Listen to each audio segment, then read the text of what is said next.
It's about time. You go, girl. All right, I'd like to call to order the regular meeting of the Board of Directors of the Joshua Basin Water District for Wednesday, July 5th, 2017. Please rise and join. Who wants to do it? Al, you want to lead us? Oh, would you follow me in the Pledge of Allegiance? Ready to begin. I pledge allegiance to the flag of the United States of America and to the republic for which it stands, one nation, under God, indivisible, with liberty and justice for all. I hope. Thank you, Al. Determination of the quorum. Madam President, all five board directors are here. You have a quorum. Could you repeat that? All right, item number 4, approval of the agenda. I'd like to propose that we move Mr. Sauer up to the, right after the consent calendar, followed by the, the rate study scenario. So put those two things ahead of item number 9. So with that, would I, So moved. Second? all in favor? Aye. See no concerns? Agenda is approved. Public comment. This is the time set aside for public comment on any district-related matter not appearing on the agenda. Government code prohibits the board from taking action on these items, but they may be referred for future consideration. Please state your name and limit your comment to 3 minutes. Any public comment? Seeing none, we will move on to the consent calendar.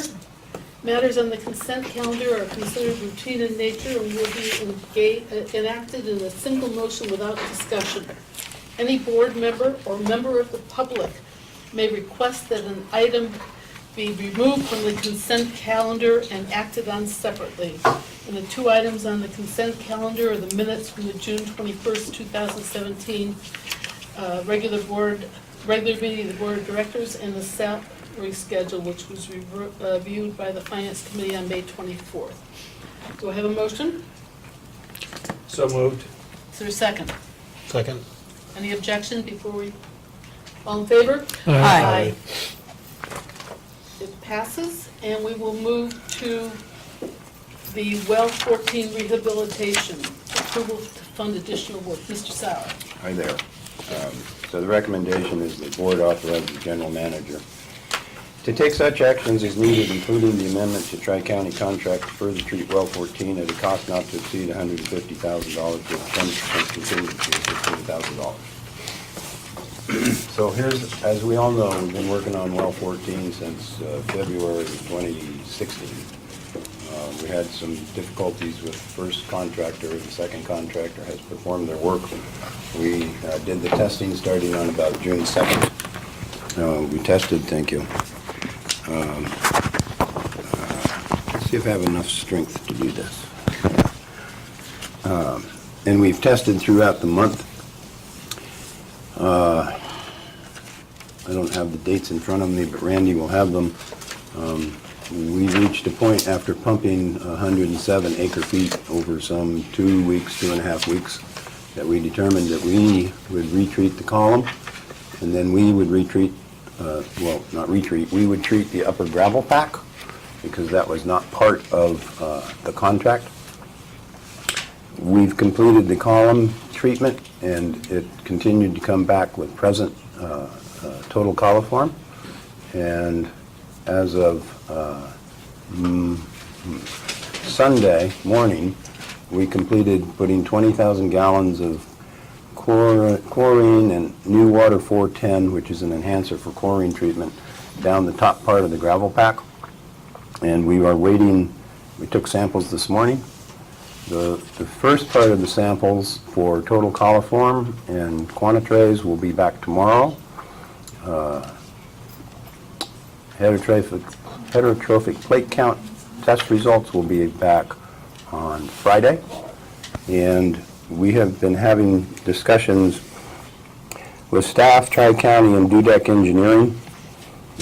We cannot finalize the plans until the labs are back and we look at the current conditions, so we don't know exactly what we're going to be doing. But I estimate that the next steps may require funding of up to $150,000. It could even be higher. Depending on test results, we may simply pump this well for an extended period of time, 2 weeks, 3 weeks, a month, limiting costs to electrical costs and staff time.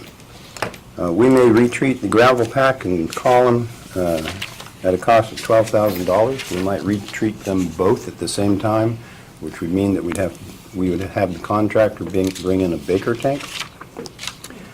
And if none of that works, and we have to actually pull the pump and treat the bottom part of the well, costs could easily get to $150,000. So I consider this to be an emergent situation. It's not an emergency.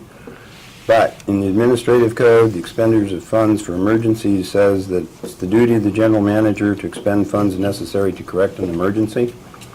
And the manager shall notify the president of the board as soon as possible as to the nature of the emergency and the estimated funds required to remedy the situation. Here's why I consider it an emergency. We went through this same scenario last year, and staff did an excellent job of keeping well 10 and 15 running. If well 10 or well 15 fails, we do not have, currently, the capability of supplying enough water for the summertime demand, unless we do some other things. We have looked into, we've talked with High Desert and connecting up to the interconnect where we have sold them water. They're willing to send us water.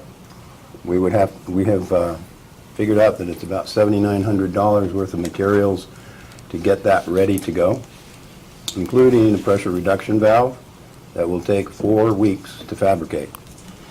We cannot wait 4 weeks to fabricate a pressure reduction valve. We have to have it in place. We've also asked DUDEC to do a flow model on how much water we could get from High Desert and how we could supply it through the district. We can supply about 400 gallons per minute, and the way the interconnect was constructed, it will serve about 15% of our district. It goes to the F tank, H tank, the J tank, and the pressure or pneumatic station. So we looked at another interconnect with High Desert, establishing something up at Alta Loma and La Contenta, and we would need permission from the state, the Division of Drinking Water, to do that. It is not the highest priority for our production staff. Production staff would prefer to create a temporary booster station from Zone B, well 17, into Zone C, and by a week from today, we will have all the plans for the materials that we would need, and basically, we went out there to look at it, and lo and behold, on Sunfair and Sullivan, there are 2 fire hydrants about 20 feet apart from each other. One's on the B zone and one is on the one is on the B zone, one is on the C zone. The B zone is a 16-inch line. The C zone is an 8-inch line, and we have DUDEC doing the flow models to determine if that would meet our needs and not have to use the inter-tie. So in part of this $150,000, what I'm proposing is if it's proven that this connection from the B zone to the C zone is feasible and will meet our needs, we would buy the materials rather than pumping out of 2 hydrants and using those valves, which are rather old. We're going to get the materials to replace those hydrants with standpipes that can interconnect, that can connect up to a portable booster pump, which we can either buy for $79,000 or we can rent it. And we would enter into a contract with Rain for Rent or some other company so that we would be able to acquire that pump within 24 hours. We would have between 2 and 3 days to get everything back up and running, and we'd have between 2 and 3 days if one of these wells went down to get it back up and running. But if one of those motors catastrophically fails, it will take between 8 and 12 weeks to get a new motor. So I think we'll be okay. I think we'll get well 14 back online, but I don't think we should wait and for the emergency to pop up. We should have a plan in place and be able to respond immediately. It would also, interestingly enough, the district has spoken for many years about a lack of redundancy with the hospital. And if for some reason the line along the highway fails that serves the hospital, there's no backup plan for not only the hospital, but the long-term care facility, the county buildings, the detention facilities, things like that. So this would fix that problem as well. It will require us to contact the owner of the land and get their permission to put our temporary pump on their land and probably grade part of their land so that we can access it with a trailer. So that's where we are. I'm still optimistic, but I don't know how long it will take to get well 14 back online. And I think we need to be able to proceed with a backup plan so that this community is not threatened with not being an adequate supply of water in July, August, or September. That's the end of my very positive report. Thank you. Start with board comments. Rebecca? Thanks for all your hard work. Randy, Kurt, this is just unbelievable that this has happened and it cannot be fixed. And this all started back in February of last year, we were doing what, kind of a routine maintenance on it? Absolutely. I'm trying to even remember back to that. It wasn't a routine maintenance. It was a rehab after 33 years of the well never being treated.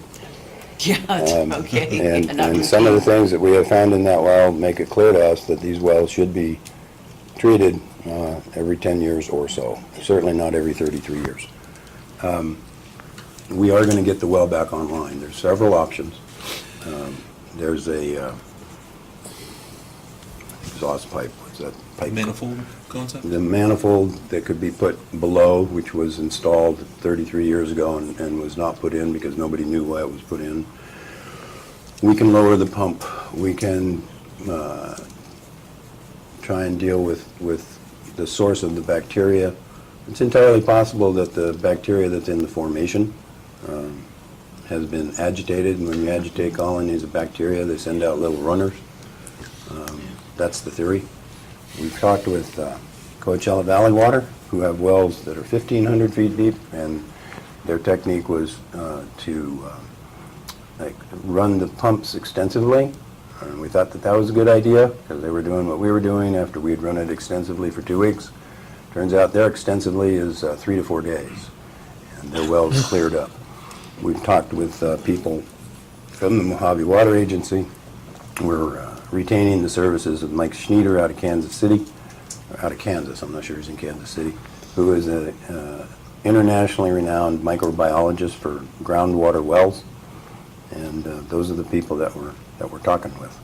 So it is mystifying to a lot of people, and most of them, well, all of them, have more experience than I do, including Randy and Steve and Jim and everybody we've talked to on the phone. I guess that's what I was kind of getting at. Is it the source, like you see, agitated, and it's the coliform that we're finding? Total coliform, yes. There's actually, we've speciated it, and there's 1 or 2 species of coliform. Caused by? One is present in the tropical areas of the world, and we don't know how it got here. Apparently, 30,000 years ago, when we were tropical, bacteria. Yeah. The desert was once the ocean floor. Yeah, right. Is there like an old rotting woolly mammoth down there or what? We don't know. Oh my gosh. Well, thank you. Director Johnson?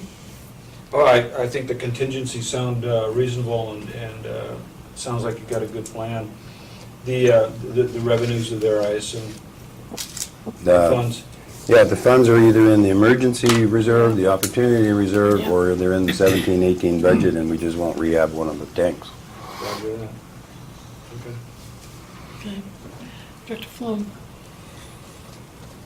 We got to do it. That's all there is to it. It's our best well. It's sick. We need to make it well. Huh? So That was an accident, sorry. Don't make him laugh. But, yeah, if this is the best deal we can get, let's take it. Director Hunt. I agree, and I also think that it's important that we plan for the worst-case scenario and have the redundancy there. So, sounds like you've really thought it through. Appreciate it. You've been thinking it. Thank you, and I agree with what everyone has said. We need to plan for the worst and hope for the best. But Exactly. I'm really impressed with the way the staff has been handling this and what you've looked at in order to make sure that we have water for our ratepayers. So thank you very much. You're asking for a motion? Is there anyone Do you want to do any public comment? Public comment? comment. Oh, public comment. Is there any public comment? Al?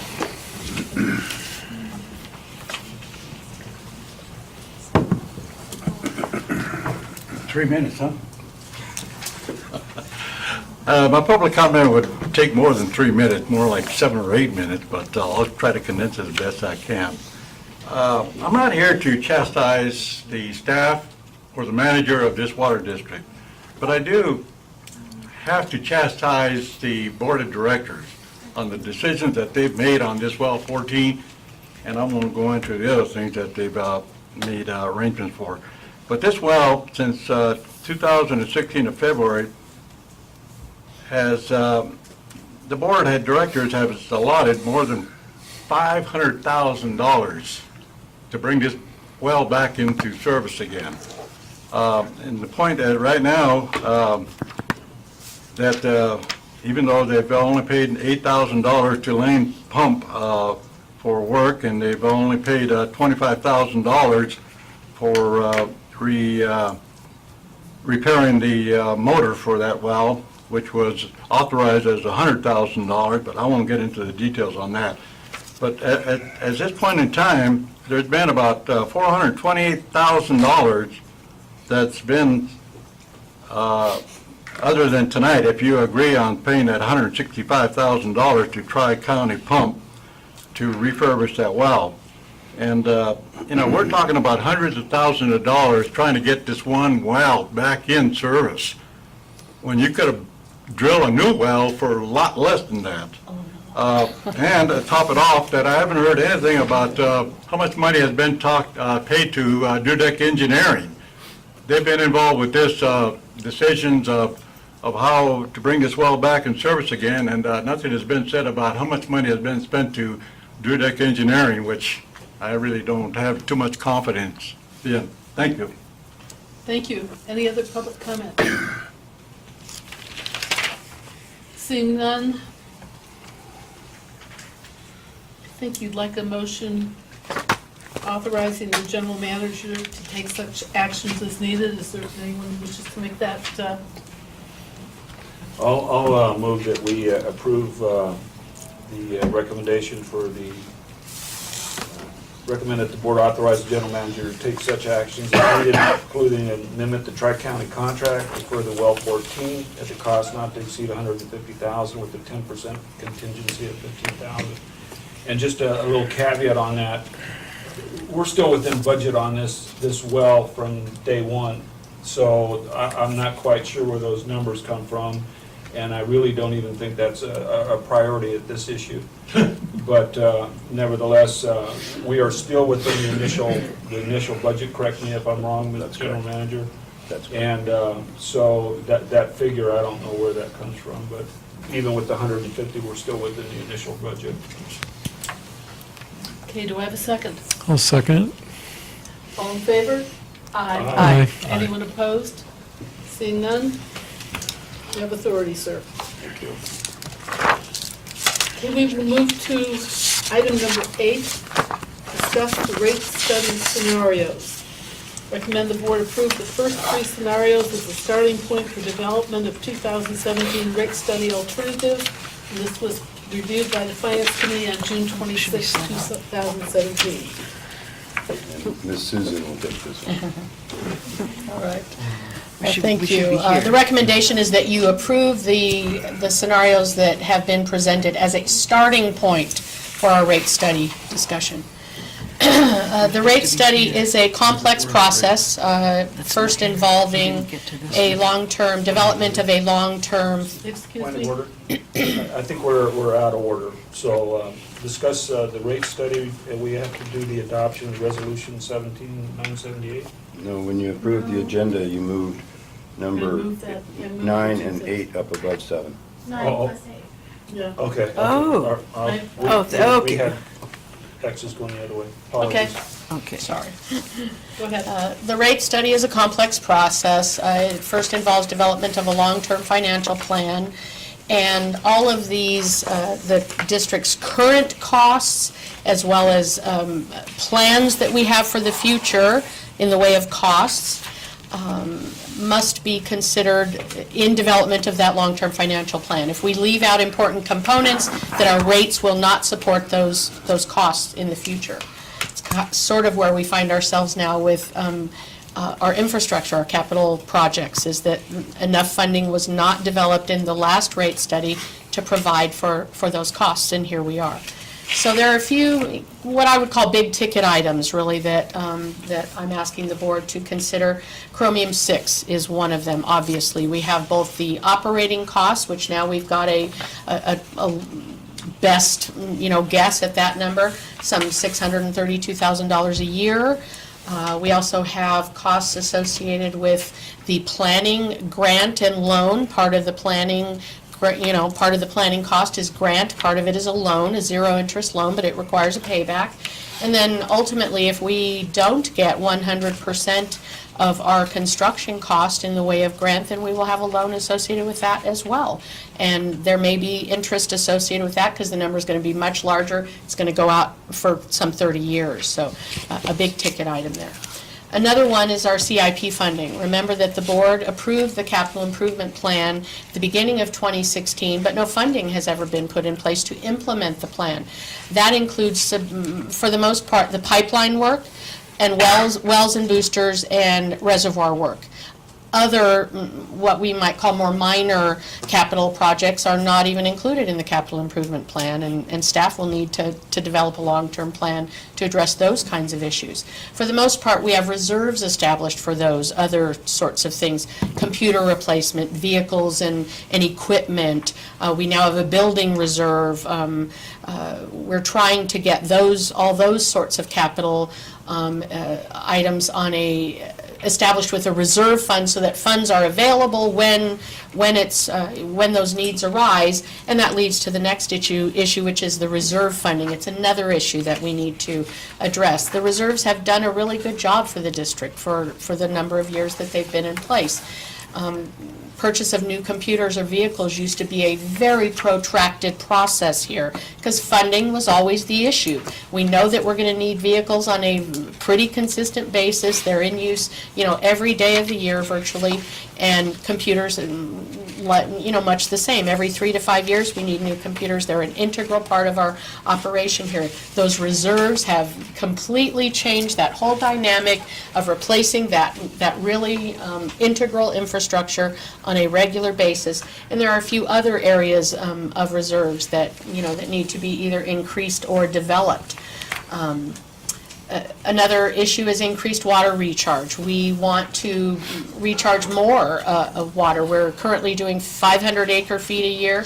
We want to move up to 1,000, which gets us closer to the actual amount of water that we're taking out of our aquifer every year. We're looking at Chromium-6, capital improvement plan, recharge and reserve funding and water recharge. And then, those aren't the only costs that get included with the rate study. All of our regular and ongoing costs get included with an increase to reflect inflation over, year to year. In addition, we've already negotiated, we've contracted for other costs, which must be included in the rate study going forward.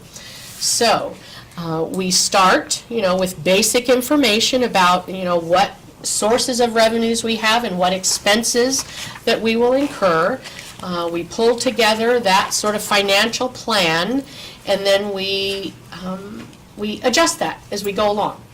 can we afford $2.5 million from year one for capital improvement funding?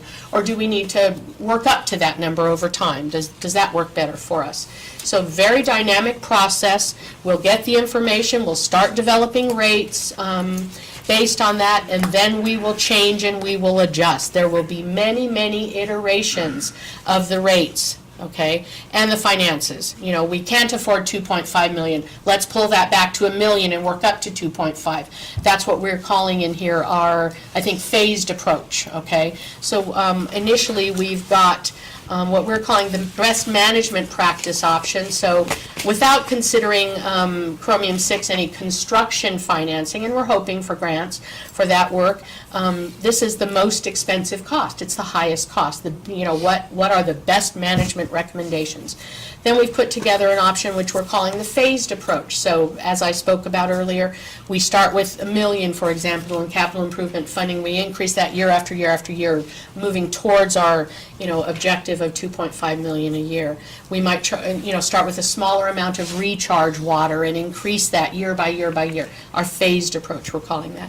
And then the last option is the Chrome-6 construction loan. So that is truly the highest cost. If we've got to borrow a significant amount of money to build our infrastructure to treat chromium-6 at all of our sites, we're estimating that cost at, I think, $16 or $17 million. I'm forgetting now.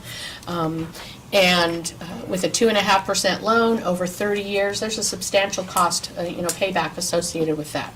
So that is the, highest cost, because the other two options assume zero construction cost to the district, full grant, okay? Now, you look at those three scenarios, they are not mutually exclusive. We may need to pull construction costs into the phased approach. We may want to, put more phased approach into our chromium-6 construction consideration. So these are a starting point. There literally can be dozens of scenarios, and there will be many, many scenarios as we move through this process, okay? In the past, just being, totally honest with you, we've never brought this before the board. The manager, myself, and the rate consultant have kind of worked this all out as a starting point, then brought it to the board, and then we massaged it. So, in order to be transparent about this, Kurt wanted to bring it before the board, but we don't want to continue to belabor this subject. This is non-committal. It's a starting point. It is simply an idea, and the ideas will flow and they will change as we move through this process. So the recommendation is simply that you adopt all three approaches as just a really broad starting point for our rate study consideration. Which will allow the rate study consultant. Yes, allows the consultant to move forward. We're sort of stuck. We're sort of stuck at this point. He's waiting on information, and this is a big piece of it. Can't move forward without these really significant components being addressed. Oh, also noteworthy, I think, is the whole chromium-6 issue. We're still waiting. We're going to do some more study on chromium-6. We also don't even know at this point what the ultimate MCL will be.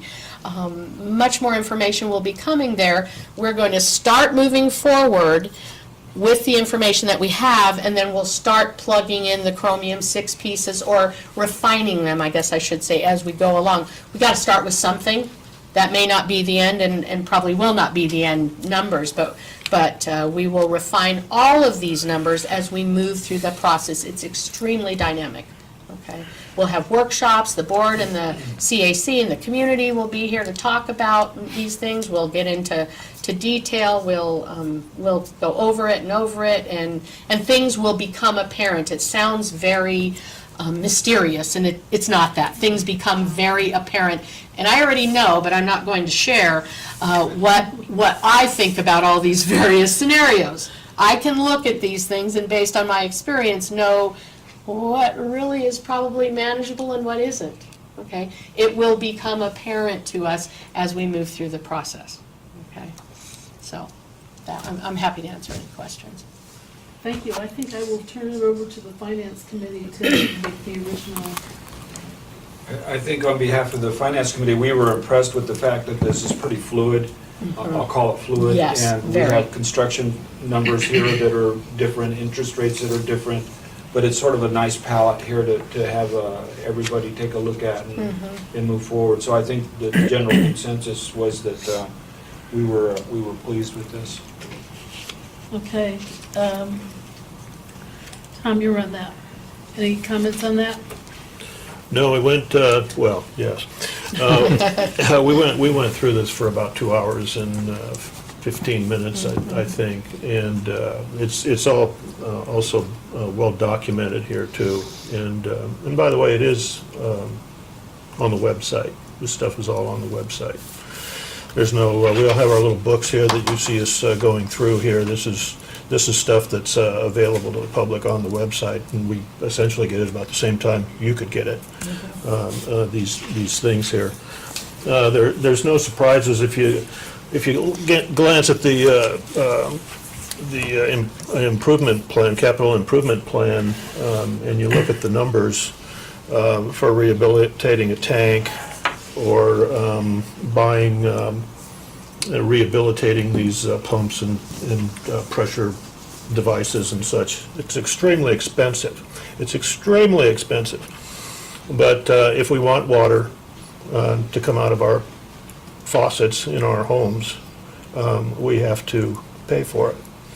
We have been getting water at below cost, probably for as long as I've been in Joshua Tree. And it's time that we do something before the whole place falls apart. We've seen an example of it with Well 14, which I thought it was 30 years, it's 33 years since it's been touched. We can't run a business that way. And these things have to be paid for big time, and this is a start. It gets us in the ballpark. And as we walk closer to it, we'll see more detail. Right. Thank you. Thank you. Director Huhn, do you have anything to add to that? I do. First, a comment in an agenda item that's following. There's regarding approval of proposed changes to the 16-17 and 17-18 budgets. There's a statement in there that says failure to upgrade and replace infrastructure increases operating costs both in the short and the long term.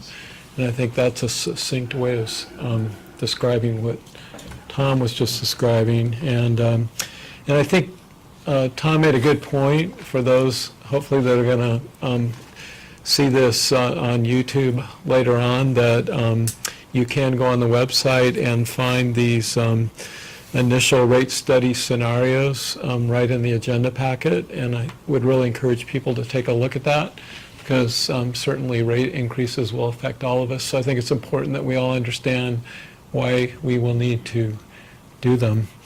So, and then I have a couple questions.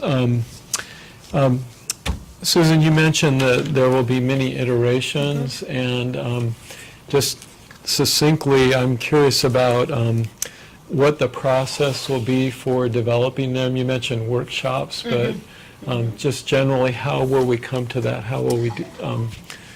Yeah, so we will have the financial plan in place. We'll probably look at developing these 3 sets of rates based on these first 3 initial iterations. Right. Each one of those components has a calculation, if you will. So we know that if we say full CIP funding, $2.5 million, we will know what that does to our rates.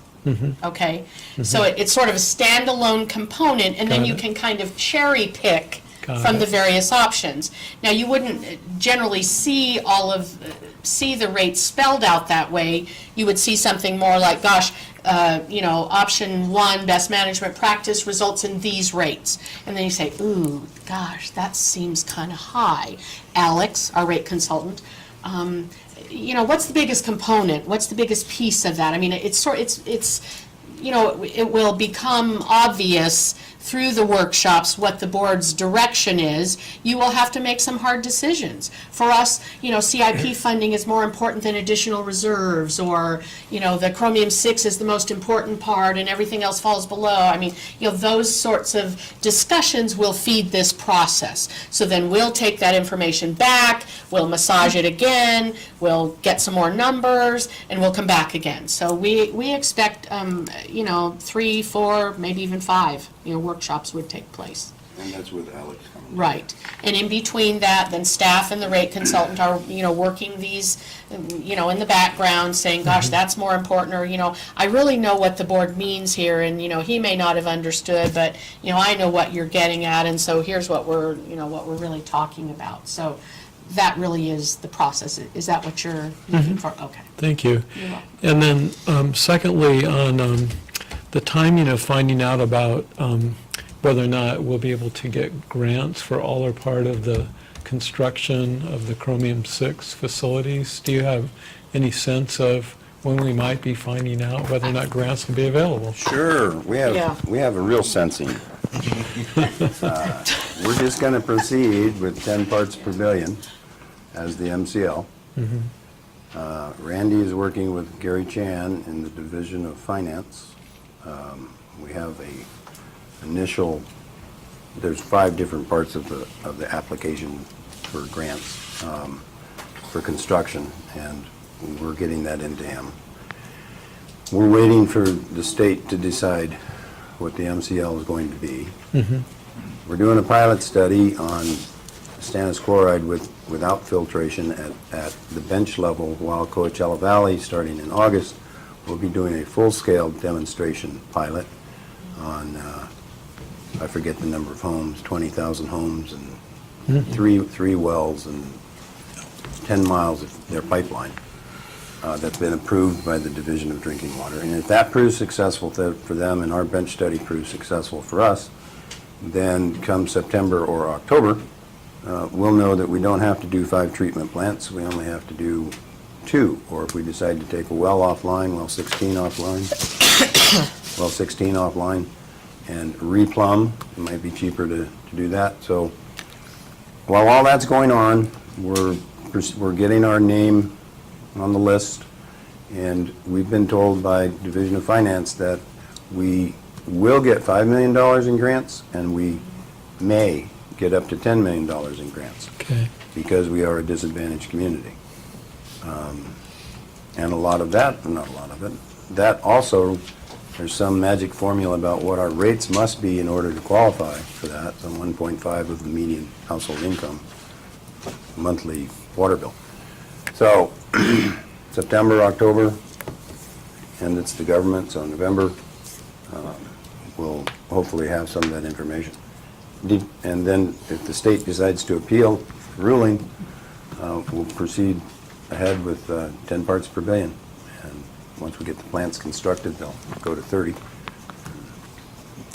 We'll have some Thanks, extra Kurt. I'm plants. sorry that meant that you had to talk more. I appreciate it. If I might add, I think that is going to be the biggest challenge in the rate study. That is extremely fluid, that whole process. And at what point are we going to want to move forward with the rate study without chromium-6 and then repeat the rate study? I mean, I'm not sure. The board's going to have to make those decisions. Remember that the last rate study from 2014 has a rate already that's been adopted by the board effective January 2018. It's a very small rate compared to the additional costs that we're seeing, okay? Right. So that's in place. Do we want to continue to fall behind another year while we wait for chromium-6, or what do we want to do? So we're hopeful that in the next few months, we'll have a lot more information about that, but there's going to come a point at which I think we're going to say that we're either moving forward without chromium-6 or we're waiting. And again, you know, it's very dynamic, you know. And there's $65,000 in our budget for our rate study, and there's another $35,000 in the grant money for a rate study, which is required by the state. So if we have to do an additional rate study for Chrome 6 because of the delay, we've got the funding for that part of it, I hope. If we don't, then we can use their funding to offset our costs. So I apologize, I didn't lie, I just forgot. I actually have one more question, and I noticed when I was reviewing the agenda packet that I believe you said that the soonest that we could complete the rate study would be March of 2018. Right. So, based on past rate studies, how long after the completion of the rate study is there a lag time before rates are changed to Oh, I mean, reflect that? 30 days. Okay. It's a very fast process. So- There's no required waiting time, Okay. okay, after that's done. So as soon as that public hearing is held, then rates could be implemented. That March date would assume either very soon that we know about chromium-6, or very soon we're moving forward without chromium-6. Right. That's a very short timeline.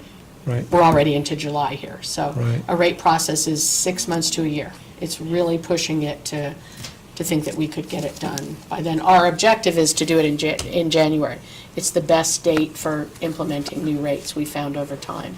March would probably work, you know. Thank you.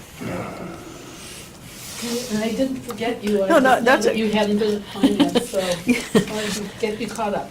Well, and Gary, Director Hund asked one of my questions, and because I looked at that date too of March next year, it's very aggressive. And I know a lot of things, we're talking about having additional workshops, public hearings, public meetings. I mean, that's like scheduling one for next week, basically, starting the process. What do you think our first workshop date, public workshop date would be? Oh, no, probably September at the earliest. Yeah. I mean, they've been waiting for all this information to plug into the financial plan. We don't even Yeah. have a financial plan yet. So that's the first piece. And here's some really large components that need to be included there. That was really my only Okay. question after hearing what everyone else asked and talked Well, about. having gone through this once, at least a couple of times before, I realized that this is major for us. And I know people say that we should not be increasing rates because water is free, which may be true, but if you want to drill your own well and put pipes in to bring it to your house, and maintain and keep, tested and all the stuff that we do, that's where the money is. And that's getting more and more expensive as time goes on. So I really thank you for all the work you've done. All right, so what do you need for us now? Public comment. Approve, public comment. Oh, yeah, public comment, yes. Al?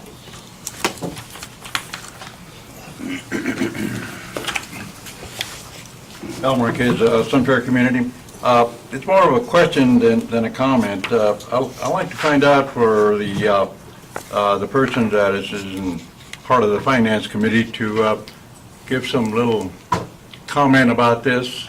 Of course, we have, I think, the president that's on the Finance Committee, and also the vice president that's on the Finance Committee. Finance And Committee. if you could give us a little information about what you discussed on this, on your Finance Committee meeting. Okay, Director Johnson actually chairs that committee, so I'll give it to him. I'll be happy to, and extend the invitation that Finance Committee meetings are at 9 o'clock. That was the 26th. It's one of the most exciting meetings, Al, in the whole neighborhood, and would love to have you come. Basically, what staff has done for us, though, has given us 3 scenarios here for which to look at the proposed items that are on there, the chromium-6, the CIP, et cetera, et cetera. The numbers are huge. I think one of the things that I liked personally about this was that there was 3 different scenarios that provided us an opportunity to mix, match, and sort of plug and paste, if you will. And what's going to happen with the CAC, and I assume with the workshops, is that we'll come back with a working model. It's going to say, well, these are the priority items that we think we need to fund. And then we get down to the nitty-gritty of, well, can we really do that? $2 million, each year for CIP is a lot of money. Can we do 1/3 of it, 1/4 of it? Then all of that starts the work in the process with the committees So that's sort of in essence what we've been doing and what was presented. And I think it's actually kind of an exciting document because, we're looking at some stuff that's pretty challenging and it's pretty nebulous in terms of funding, as Gary mentioned, the grants. We have no idea if that's going to come through, so what's the level going to be? Do we hold off? Do we move forward? Those are going to be tough situations, and we're really going to have to take a hard look at that. So this is really exciting stuff. It's a big challenge for the district because it's going to really put us leaning forward on a lot of things that have been left behind for quite a few years. So would love to have you come with your input. I certainly would appreciate the public's input on the Finance Committee meetings because Tom and I have been having a grand time, and there it is. Anything you wish to Hopefully add? that answers some of. Oh, that was a wonderful answer. I love that. Susan, in some of this paperwork that we have here, she mentions that we have to sort of establish what we're going to do and a priority list, in other words, which is what the capital improvement plan is. Beautifully done. It explains things, too. It's not just a bunch of diagrams and stuff. And I appreciate that. But anyway, it does chronologically lay out a way to do all of this stuff. And then as she says in her narrative, in the paperwork, she says, then we back into, once we establish what we want to do, then we back into what the rates would be. And then obviously the rate study would be something that is our main weapon there to be able to demonstrate to the ratepayers that there's a method to this, and it's not emotional decisions that are being made about this. It's documented, studied by competent people, and it's going to be eventually up to the ratepayers to go for it or not. And I can tell you about the meetings too, that for a long time, I've been the only civilian there in these meetings. Occasionally, Steve Whitman would come, I think every once in a while. Al comes to the morning meetings every once in a while. But we get very, very poor attendance there. And if a person is going to get up to that microphone at a board meeting and say a bunch of stuff about money and what we're doing with it and how decisions are made, come to the finance meeting and you'll go through the checkbook at those meetings, line by line, about where the money goes. You can see it yourself. I think that's on the website too. Yes. But you come to the meetings and you can ask questions and talk to folks about it. That's all. Okay. Any other board comment before we? I have a question for President Luckman. You have before mentioned a different kind of budgeting, and it's based on fixed cost? Budget-based. Water rates, right? Budget-based water rates, you mean? Budget-based water rates where you Water have budgets. you take every property in your district and you figure out how many bedrooms, so how many people are probably there, and you look at the infrared or whatever it is, photographs to see how much planning they have, and you give each property a water budget, and that's what the rates are based on. Oh, my God. It's, the public considers it very fair. And actually, the state is not requiring it, but their language is all about budget-based water rates. When they're looking at, you have to turn in all this information to them, they are very seriously suggesting that you look at budget-based water rates. Is that contemplated in any of this? Interestingly, our rate consultant is not a proponent of water budgets. Oh, isn't he? Yes, so we'll learn more about what his thinking is, what his rationale is.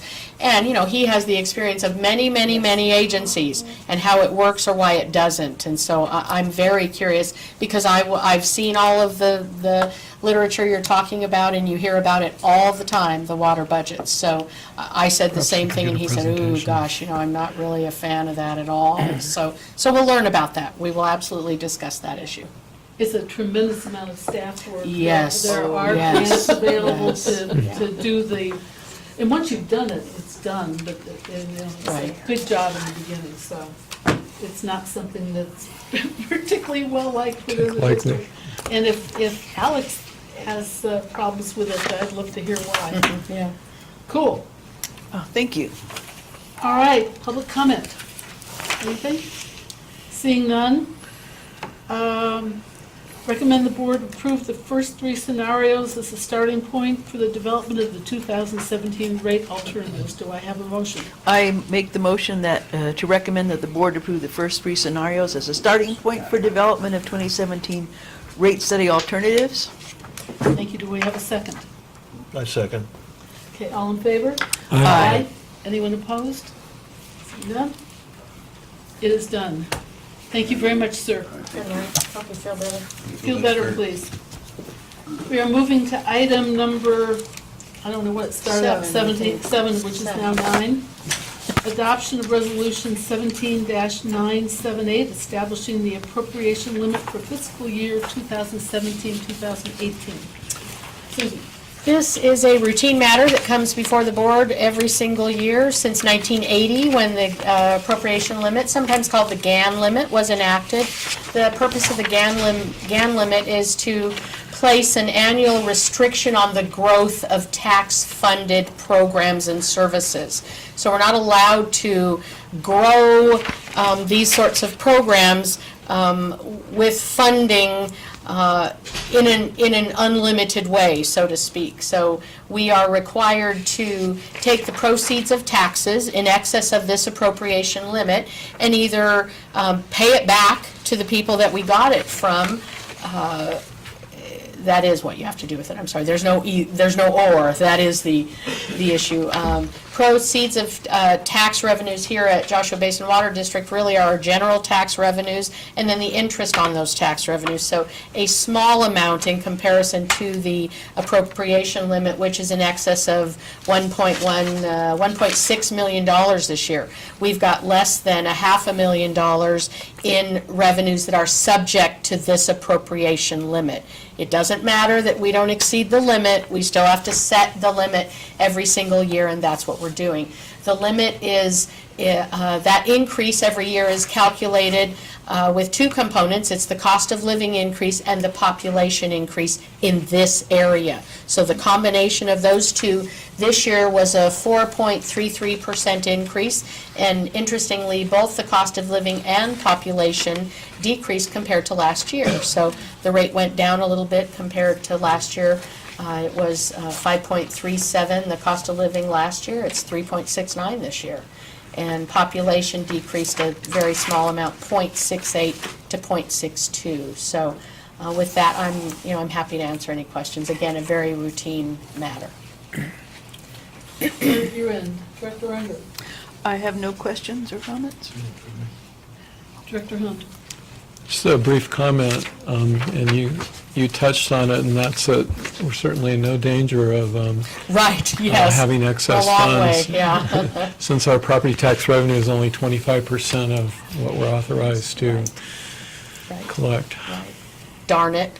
Yeah, no kidding. I wish it was a problem, yeah. Director Floon.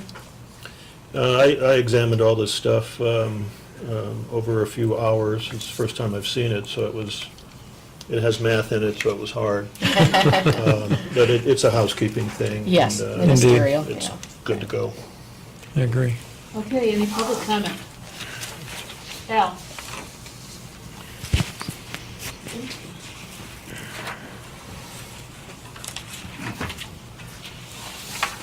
Al Marquez, Sunfair, this is more of a question. I'm not that familiar about this appropriation limit for fiscal year 2017, 2018. But is this an increase over last year on this special tax? And if so, I'd like to say again, we're a depressed community, and it's pretty hard for people to be paying these special taxes, increases. Even though they might be warranted, it's just hard for people to make these taxes. But is this the increase over last year? Do you want me to comment? Yes. It is neither a tax nor an increase to a tax. It is the maximum amount of tax that we could collect that is subject to this appropriation. We have authority to have funding of these programs by taxes of $1.6 million a year. We only collect $428,000, or actually plus interest,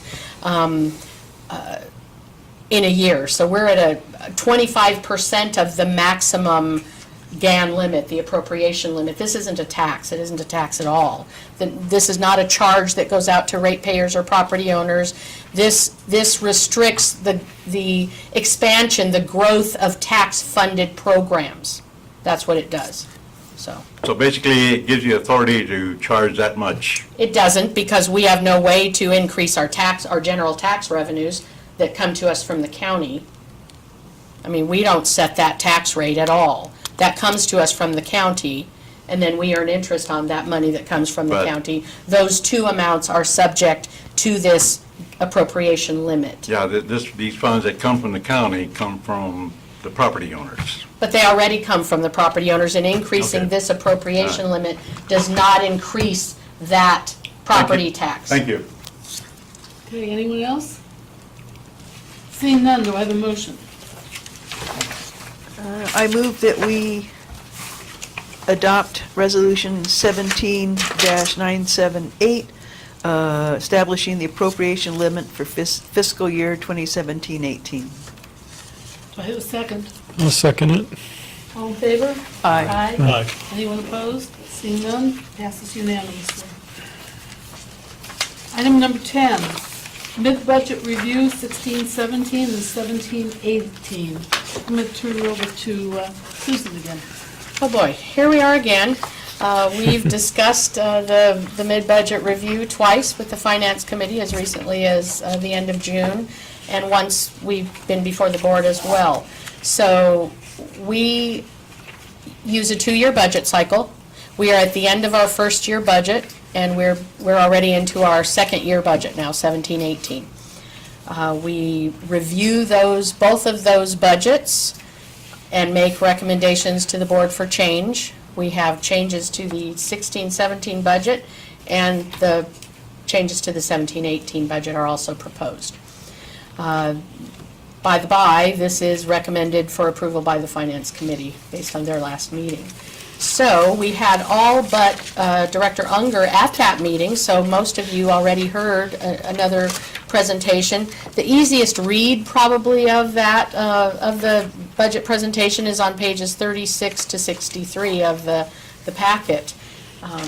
It excludes the system-generated data in many, many columns that are on this just horrible, and I even admit it's horrible, spreadsheet, past budget from 14-15 in actual and 15-16 budget in actual, and, it's a much simpler read, those other pages, and it breaks it down department by department, what the costs are, and how the original budget compares to the proposed budget now. Let's see. The big picture summary, I think, is on page 17 of the packet, and it results in a deficit of $939,000 compared to the original budget. However, $413,000 of that deficit relates to the Chromium 6 budget. Now, when we re-looked or revisited the Chromium 6 budget, the timing of our costs compared to when the revenues were going to be received, either from the grant or the loan, were really off. They were just totally off. We're not going to incur costs substantially ahead of the time when the money's going to be received. So the difference between those two numbers, when we remove the revenues that are in excess of the costs, is $413,000. So it looks like a deficit compared to the original budget because revenues were higher than expenses in that original budget, but it's really just a timing issue. We're not losing money, it's simply we're matching up our revenues with our expenses more closely, more realistically in that budget. So in the end, the actual increased deficit is $525,000, okay? The majority of that comes from our capital budget, which is largely, substantially unfunded. Between our 2 years, 16, 17, 17, 18, our operating budget has a loss of $41,000. We're talking about 2 years of budgets with a total of over $11 million. That's a 0.37% deficit, okay? Our operating budget is substantially funded, okay? We are basically, balanced. Our capital budget is substantially unfunded. The items that are represented in the capital budget are things that staff really recommends that the board approve. Those funds would come from reserves, and I gave each of you a detailed reserve analysis as of today. It shows that we have over $8 million in reserves. Undesignated is over $3 million. And then some board-restricted monies, including your opportunity reserve or your emergency reserve, are over $3 million.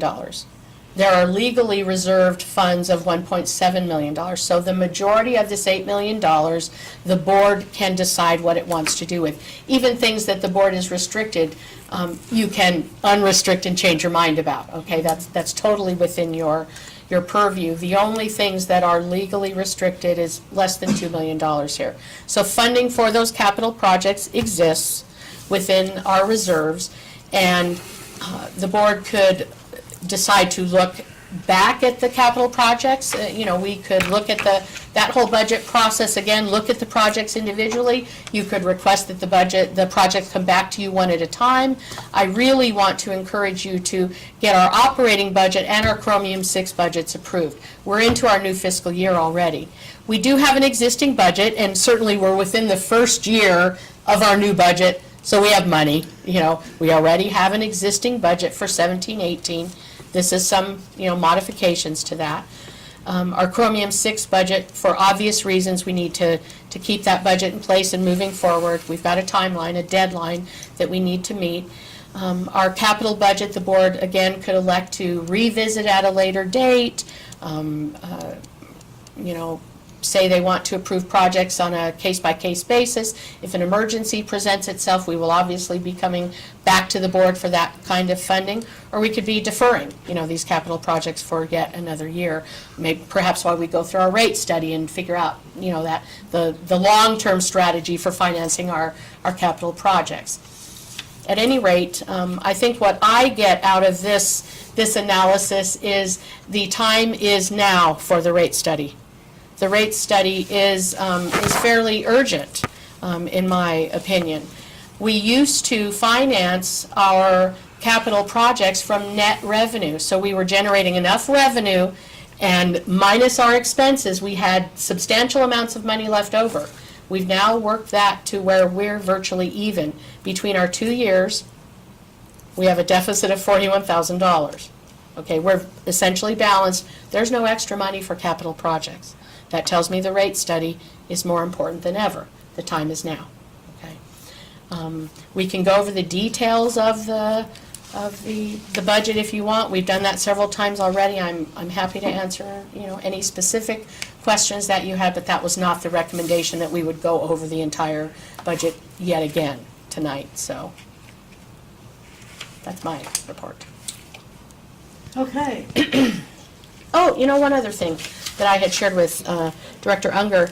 Interestingly, we lost approximately $856,000 in revenues compared to what was projected by the rate consultant over the last 4 years.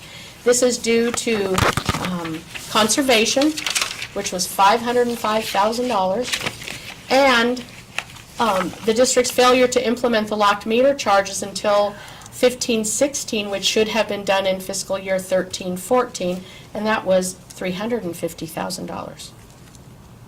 So we had a rate study in place. We had, rates implemented.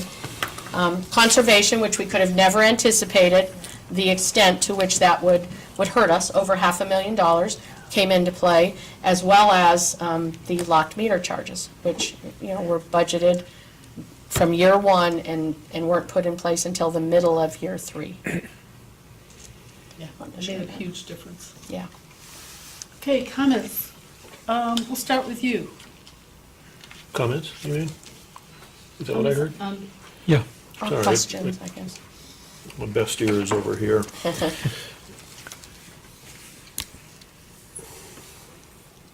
Just wanted to sort of mention, I could stand corrected by the expert here, which she is, I'm not being facetious, is that the reserves, as I understand it, and there's several, it's broken up into parts.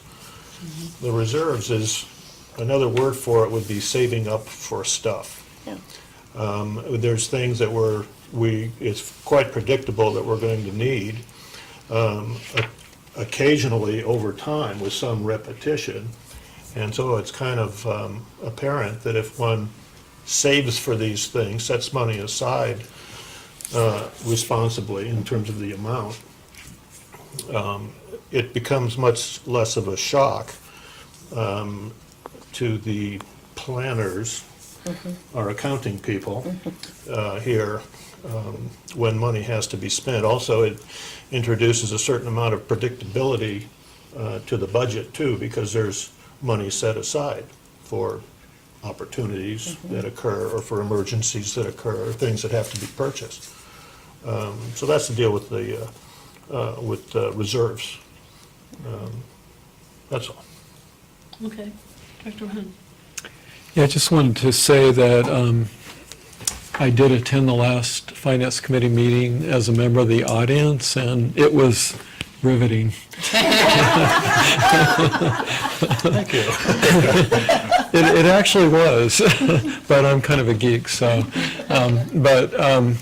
And I also wanted to compliment Susan and her staff, Ann and everybody, for the excellent presentation they gave at that meeting that really broke it all out and down and made it very clear and understandable. And that PowerPoint, if you will, all the numbers are in tonight's agenda packet. So once again, folks can,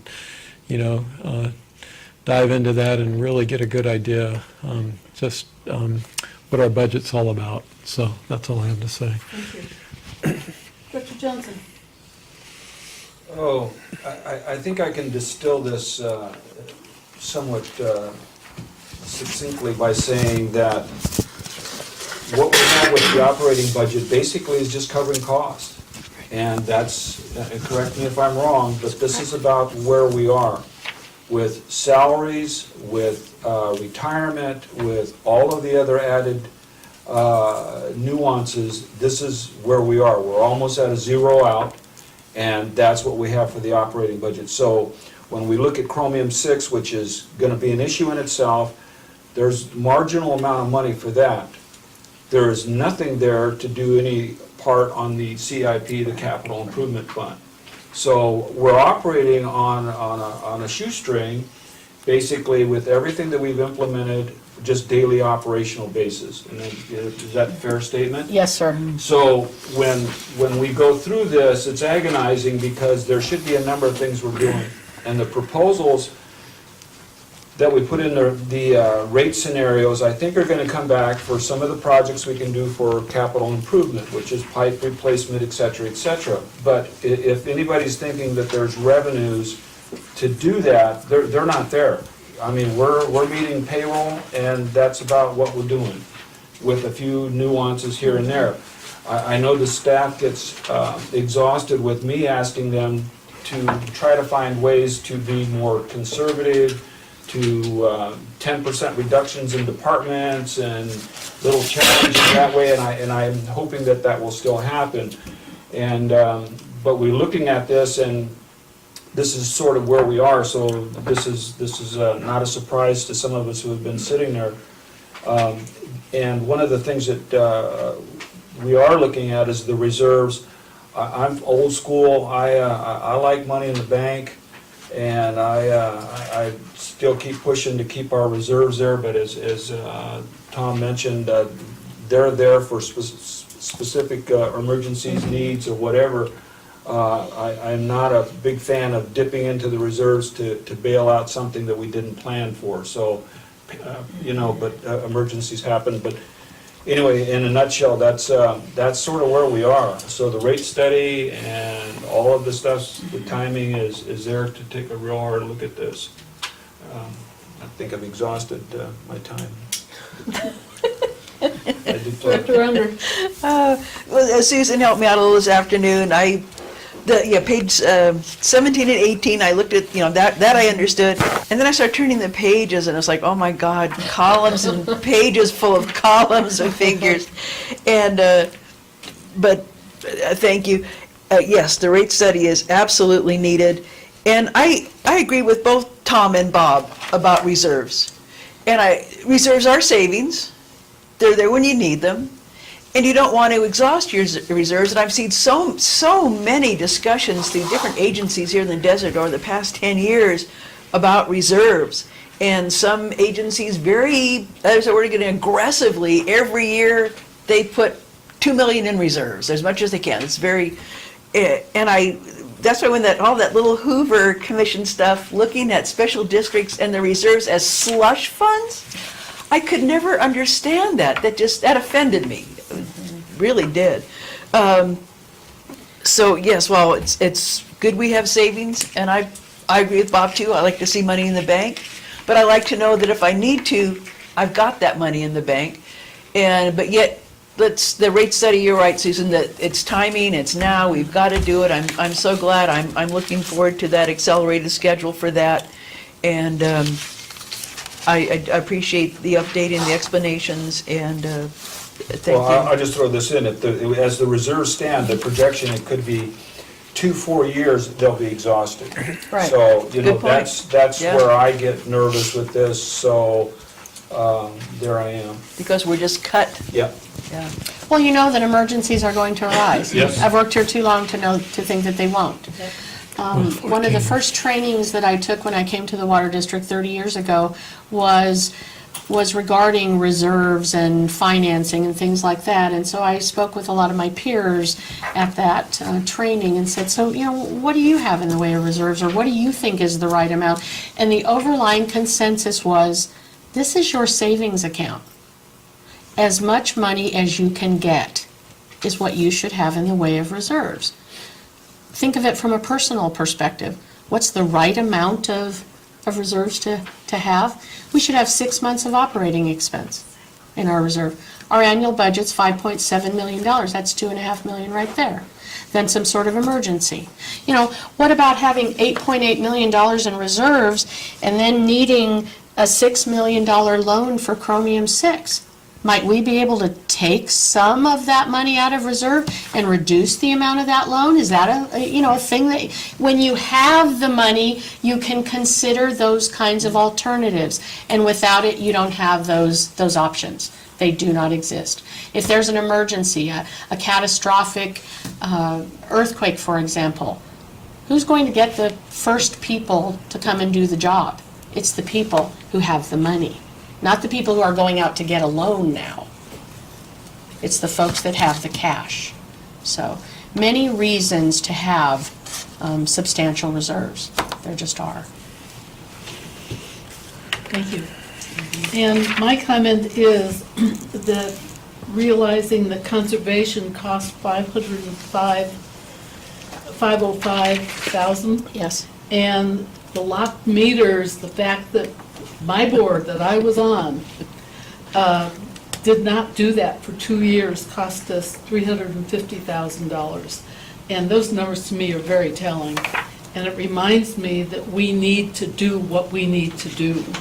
And you can't keep kicking the can down the street. It does not work. Our district is too important for the future of this community.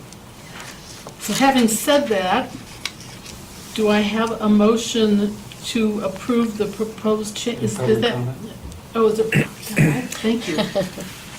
I'm very discriminating against the public tonight. I apologize. I don't mean to be. Any public comment? Yes, sir. Please go ahead and state your name.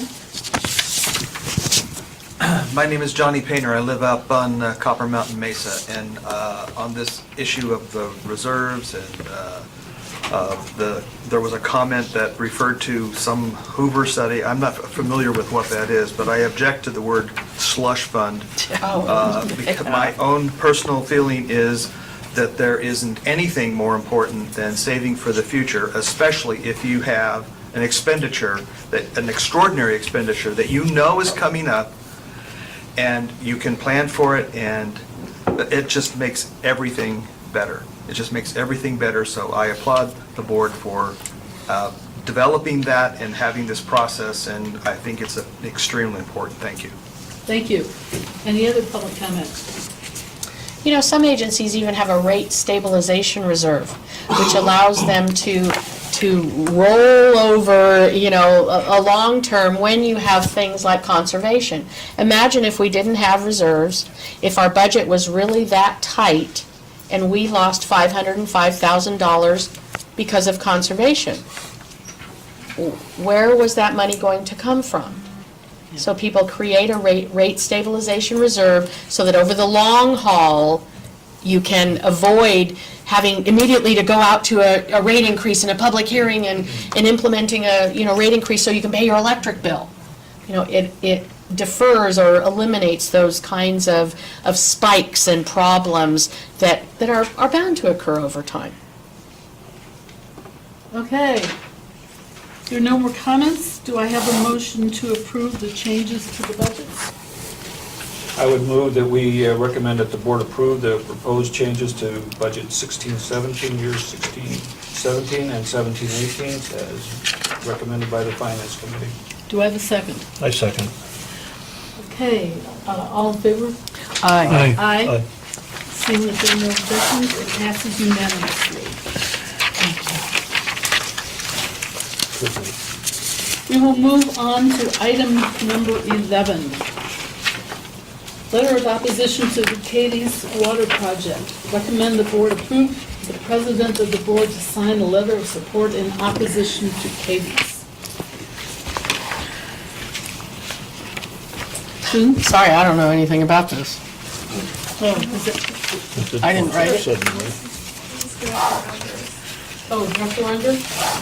Oh, right, yeah, at our last meeting, David Lamb from the National Parks Conservation Association had a letter, and I said I would bring it to the board, and I think at one time, this Cadiz project's been going on for a long time, the scheme, and I think at one time this board had taken up opposition to the project, so this was a new letter, dated for today, this month, today's date, and this time it was going to the new Secretary of the Interior, Ryan Zinke, and with changes in the administration, the Cadiz project was seemed to be getting a go-ahead. And so a lot of people have signed on to this letter, so we talked about it at our last meeting, and we didn't need a resolution, it was just to recommend that President Mickey Luckwin signed the letter. Do you want me to read the letter, or? Yeah, you said it, was it our last board meeting? Yeah, I brought, let's see, let me look at the minutes. It was in the minutes. No, she didn't read it. I didn't read the letter, but, She just asked it to be put on the next agenda. Right. yeah. Okay. Now I do remember. And should I read the letter into the record, or? Probably so, yes. Okay. It's going to Ryan Zinke, the Secretary of the Interior, regarding California tribes, hunters, businesses, recreationalists, national park visitors oppose Cadiz Water Project. Dear Secretary Zinke, on behalf of the undersigned organizations and our millions of members across the country, we write to express our opposition to the Cadiz Water Project proposed by Cadiz Inc. in the California Mojave Desert. Our organizations represent diverse constituencies of California's deserts, national parks, and public lands, including campers and hikers, hunters, tribal members, rockhounds, gateway community businesses, and wildlife enthusiasts. We are united in our opposition to the Cadiz Water Project that threatens our way of life and our ability to enjoy our public lands. The Cadiz Water Project proposes to pump 16 billion gallons of water each year for 50 years from a rural Mojave Desert aquifer for sale to urban coastal markets. Cadiz Inc. does not have approval from the Metropolitan Water District, which manages the aqueduct required for the project, and previously rejected this project due to environmental harm. Additionally, United States Geological Survey and the National Park Service, two of the most respected science-focused agencies in the nation, have found Cadiz Inc.'s aquifer recharge rate to be grossly exaggerated. The USGS concluded that the aquifer's recharge rate is nearly 10 times less than what Cadiz Inc. has estimated, and reaffirmed their analysis on May 5th of 2017, writing, "We are not aware of new information that would change our recharge estimates." The National Park Service recently stated Cadiz Inc.'s recharge rates are not reasonable and should not even be considered. The Trump administration should accept the expert findings of its own agencies. Cadiz Inc. has asked the Trump administration to waive federal review of this project, but doing so would negatively impact the rural communities and stakeholders who use this landscape in many ways. The aquifer supports remote springs Native American tribes from the California desert identify as sacred. These springs are critical for wildlife such as bighorn sheep and support recreational activities including wildlife viewing and hunting. The affected landscape includes both the Mojave Trails National Monument and the Mojave National Preserve, the third largest national park site in the lower 48 states. Our national parks and public lands should be protected and left in better condition for future generations. Cadiz Water Project proposes the opposite, and in doing so undermines the multiple use offerings of this region developed over decades of careful work by local stakeholders. We urge you to defend the California desert from harmful Cadiz Water Project sincerely, and it would be signed by our president of the board, Mickey Luckman. Thank you. Any comment from the board on that? Director Johnson? What is the position of Aqua on this? I don't believe that Aqua has even looked at it. Is this something that's customary that we do? We've done letters of support for many different issues over the years, yes. We did one on this particular project before. Oh, we did? This is not our first letter on this. Okay, Tom? That was, I kind of reacted to what you said because that was a question that was brought up the last time I was sitting out there when the Cadiz folks made a presentation here to us. And they were, as I recall, they even said they weren't actually going to take water from the aquifer. They were only going to take the extra or the surplus every year, some such thing, which, as I understand it, they later backed off on.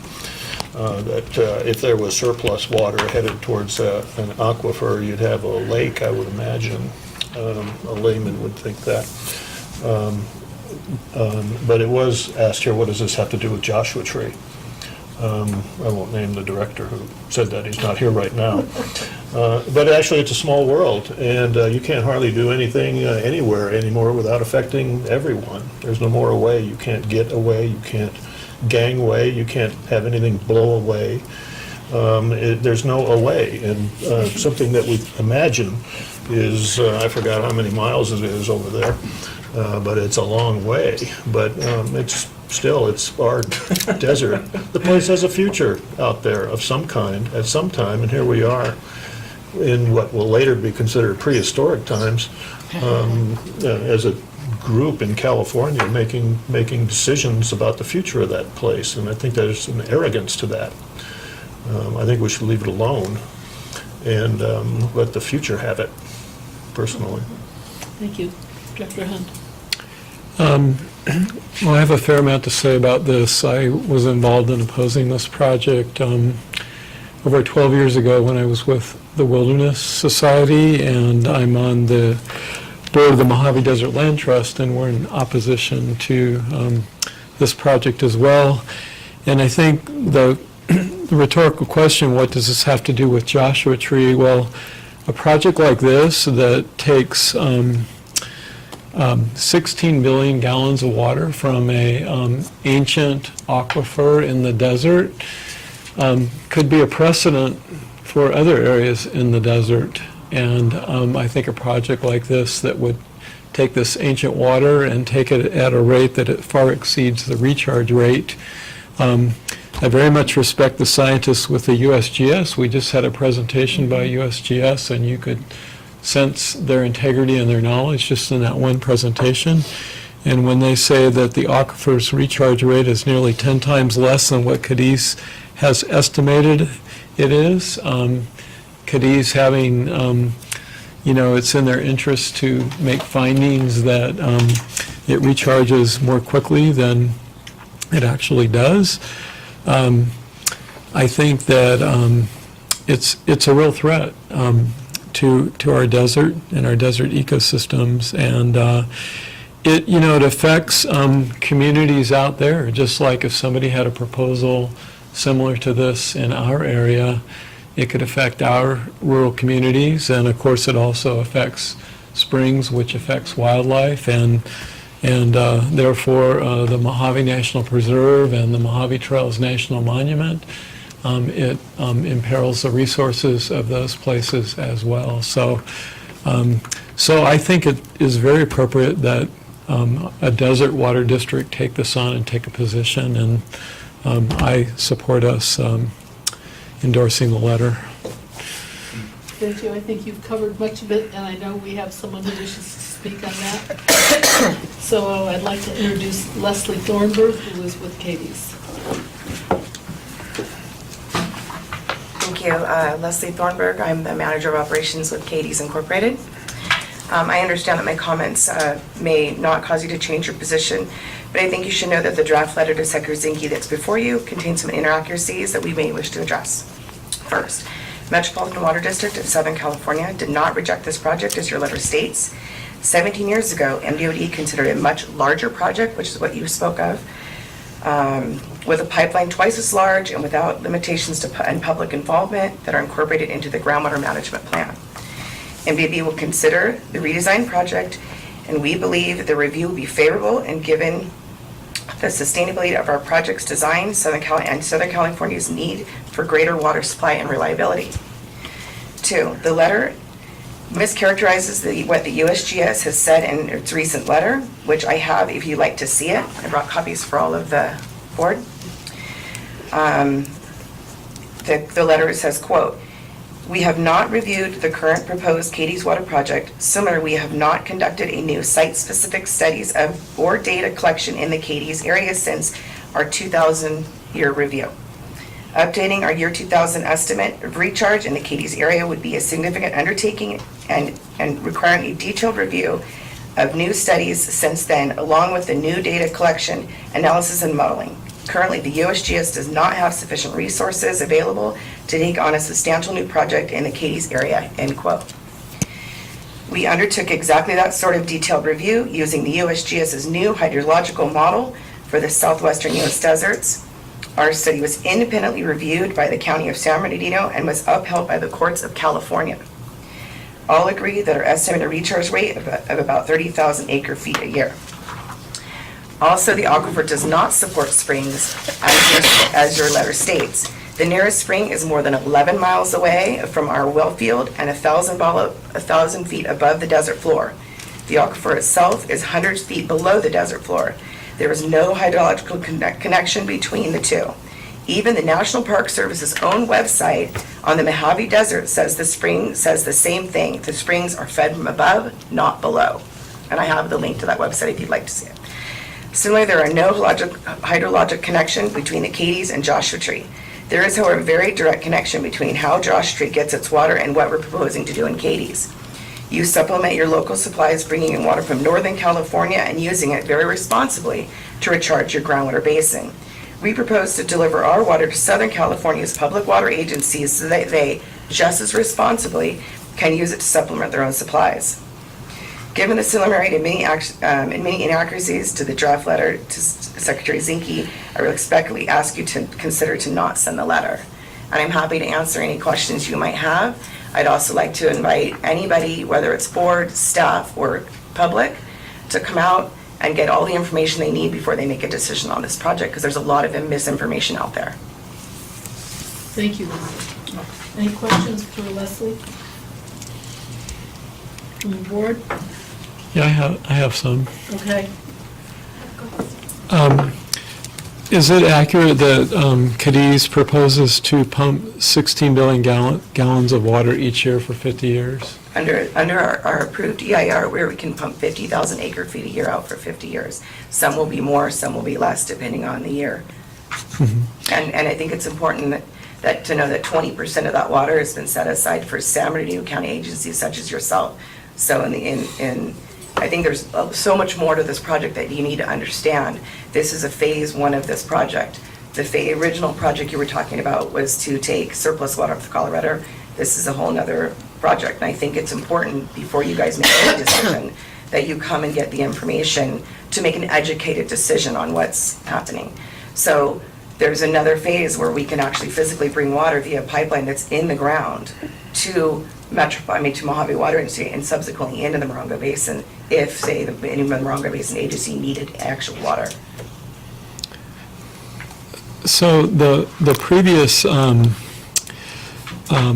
project that Metropolitan Water District rejected for environmental reasons, how does that differ from your proposed project today? It actually was not rejected for environmental reasons. Okay, well, But it was a it? much larger scale project than it is now. Can- And it's operated very differently than how that project was operated back then. Can you give any more detail when you say much larger scale on how it differed? Well, this is a conservation project. We're conserving water that would evaporate off the dry lakes, and we can use that as an additional water supply. The old project was to be able to take water off the Colorado River in surplus and put it into storage, which we still could do if there was surplus water once the pipeline was in. So again, it's such a large and complex project, and I'd be more than happy to come and talk to you and bring, our hydrogeologist to walk you through it, or you're welcome to come out to us and see the site and kick the dirt. I'm happy to do either way, whatever you'd like. Anything else? No, I have a suggestion, but I'd like to hear what other people have to say first. I have a question, Leslie. How would your project affect the salt mines that are downstream from you? Again, it's a really complex project, but the way that the project works is we will be capturing water before it gets to the dry lake, but there's a recharge from other different directions into that dry lake. But I think it's something that needs to be, I'm not the expert in that department, so what I, again, would like to bring in would be the people that have done the studies or have done the work.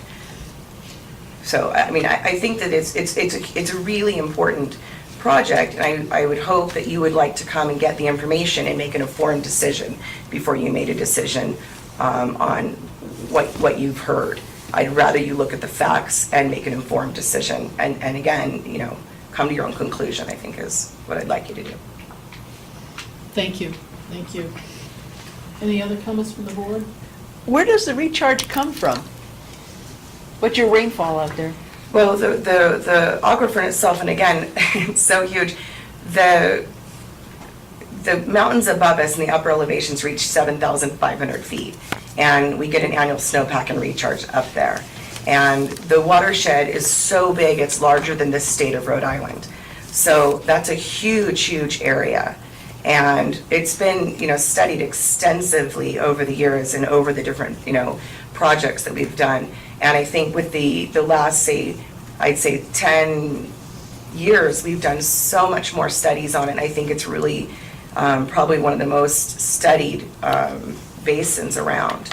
And again, I would love to be able to share all of this with you. Unfortunately, this was a last minute. I was on the ranch earlier today, so didn't think I'd be presenting. So I'm doing the best I can on the fly here. So the snowpack at an elevation of 7,000 feet, does it run down in streams? Does it go through Well, I mean, granite? it's even what? like here when the plants and animals will take their first drink, and then once it's underground and it's slowly moving down gradient, it just slowly moves down gradient. It funnels right through. underneath our property, and then it would just eventually evaporate, become hypersaline and evaporate off the dry lakes. I mean, the farms and the whole ranch there is it's green, it's verdant, it's We've been productive. farming there for 30 years. Yeah, I mean, I myself have been on the site for 30 years. Why not run that pipe right over to Mojave? Why take it to Santa Margarita Water Agency? Well, there's a pipeline in the ground that runs from Cadiz into Mojave Water Agency currently, but that's phase 2. We've just purchased the pipe.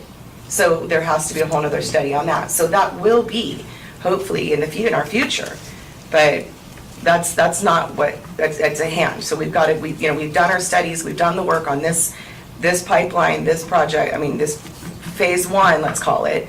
Then there's phase 2, which would be, this pipe that interconnects, and it actually connects all the way into the state line. So, again, 20% of the water has been set aside for San Bernardino County agencies. So in future, it could be available for you here. I think this deal went through, in 2014? With Santa Margarita? Was it 2014, 2013? I think that's right in there. And I wasn't the reporter assigned to that at that time, but I did hear from the reporter who did that they felt that there was no way they could refuse it, and one of the directors actually sobbed, wept, that they had to That's not approve true. it. That is not true. And it's all public record again, you can go check it out. But yes, it is, like you say, it's complicated. The owner has been trying to do this for many years, many years. And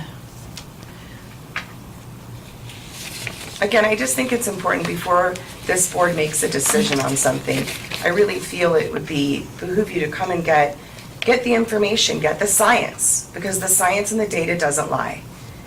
I think some of us have been to other presentations by Cadiz, and I've heard their science, and I've heard all the discussions around it. So, I don't know. It looks like with the new administration, they're waiving federal review of the project.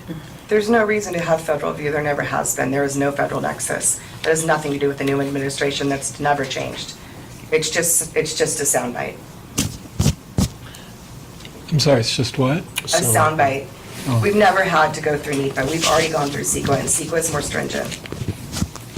And we've already gone through NEPA in one of the earlier iterations of the project as well, and nothing on that end has changed. There just isn't, we can't affect the springs. A lot of the things that are being said are just not fact. I think now, one of the things that changed was you're calling it like a railroad project because you're going along the rail lines. It's never been called a railroad project. We will be following the Arizona-California rail line. It's a pre-existing disturbance, as is their natural gas pipeline that runs down there. So we're tucking it into an already pre-disturbed area, therefore reducing any type of disturbance of pristine desert. That's why it's following the railroad. How much will this bring into Cadiz then, a year, if this project goes through and the water sales go through? How much? Money? Oh, to be honest, that's not in my wheelhouse, I'm sorry. I could get you the information, though. I'm a little... Seems like that would be on the top of everybody's mind, and how much money this is going to make me to actually go through the trouble of doing this. And golly, there is talk about a complicated relationship with the people out here, and Katie's, people have been here a long time. A complicated relationship because the organization has been generous in a lot of ways with people out here and other organizations. And I think a lot of people see this and they really see it as an overreach and overstep and something that is just not in harmony with kind of the whole ethos of the desert. And of all these many years that this project has been contemplated and tried to put through, that it's just, I don't know. You're right, it is complicated. I think it's complicated, but I think if you understand that we cannot, that we will not be harming any endangered species, there are none. The water table is 150 feet down. There are no native plants or animals that use the groundwater. It's just a no-harm project. Well, it just And seems- even on build-out, you won't be able to see any of the facilities from any public paved road.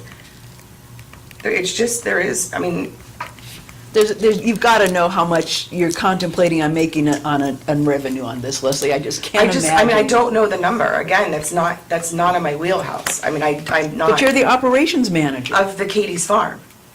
Yeah, she does the farm. and no one Yeah, has I'm not in the loss, again, I can get you the number, I just don't have it right now. I apologize. It's just not, you know what I mean, it's not my department. But I'm more than happy to get you the number. I'm more than happy to sit down and talk to you about that, or get you to the correct people to answer those questions, I guess, is what I'm offering. I really feel the project should be put on hold until all those questions are answered. Well, I mean, I And, think that, I encourage you to come and get as many questions as you have answered.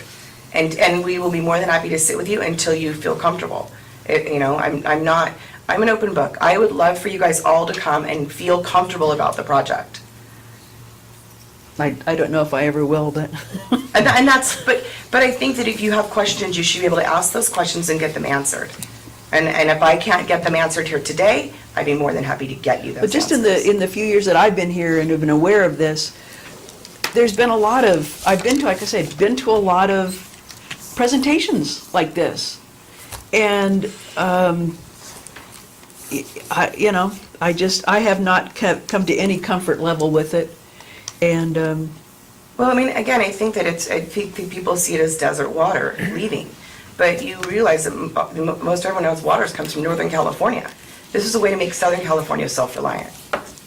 I mean, that sounds so humanitarian, and I just don't see this as a totally humanitarian project. And I've always had problems with the recharge amount that is asserted, and I know that your patch there is green and productive, but I just, I don't know. I just have never quite seen, you say that there's inaccuracies here with the USGS and what they have found. And it is disturbing that they say they don't have enough resources to actually do a full data collection on Cadiz. So who has the money to do this data collection for you? Well, I think if you look at all of the studies that have been done, and especially all of the newly kind of reviewed, all of this has been independently peer-reviewed by leading experts around the nation. Other than the United Unpaid. States Geological Survey. Unpaid, but these are the leading experts in their industries. And it's all been extensively peer-reviewed. And all of the science is there for anyone to come out and look at. Again, we were more than happy to share. Thank you. Thank you. So, yeah, well, I have a comment first, and that's that if USGS concluded that the aquifer's recharge rate is nearly 10 times less than what Cadiz has estimated and reaffirmed their analysis on May 5, 2017, if that's correct, I don't see why recharge rates would change. The project may have changed, but the recharge rates would remain the same. And what I was going to suggest, and I guess it depends, since Rebecca brought this forward, I would defer to her, but one possibility is that we could table this tonight. I or Rebecca and I could do a little bit of fact-checking, and then we could revise the letter accordingly if we felt that it needed revision and bring it back to the board. So that's what I would suggest. And Leslie, I'd be, if the board agrees to that, and Rebecca and the rest of the board, I definitely would want to obtain whatever you have in writing that we could review in our consideration. I don't have the time currently in my life to go out and make a visit, but I'm sure that some of the things that you quoted that are, your studies of the groundwater recharge rates, that you have that information in writing. I'm a scientist. I can look at those things and compare it to what USGS has done and, make some sort of,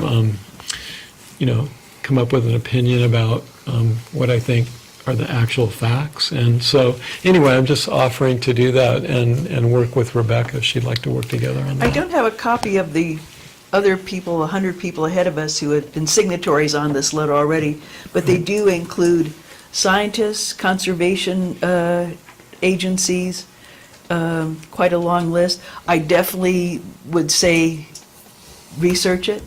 If you feel that that you have questions, definitely I would say, look at it, research it.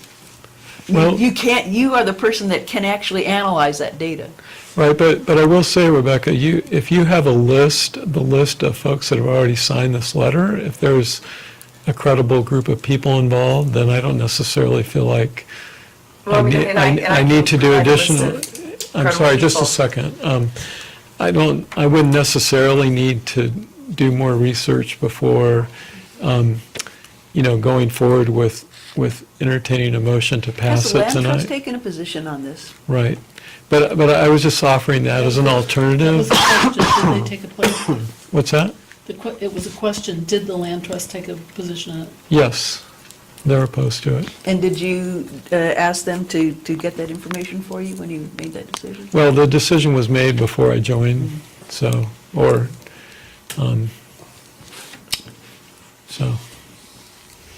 Okay, Leslie, you want to make a motion to postpone it? I'm gonna defer to Rebecca on this since she Okay, brought it to the board. It's your motion. I would not move to defer it. You can vote against it tonight if you'd like. And again, I encourage you to defer it. I know that we've actually even been speaking with members of the land trusts recently as well. But again, we have a credible list of scientists and members that support the project. So, again, I just encourage you to get the information. I'm happy to get you anything that you need to make an informed decision. So just let me know what you need. I'll be more than happy to give that to you. I'll make sure you have my number before I leave this evening. Well, I for one want to say that regardless of how we move forward, that I appreciate you coming out tonight and speaking with us. It's a long drive. Thank you. I live here in the Morongo Basin. She lives in Twin Palms, so, yeah, drive out there every day.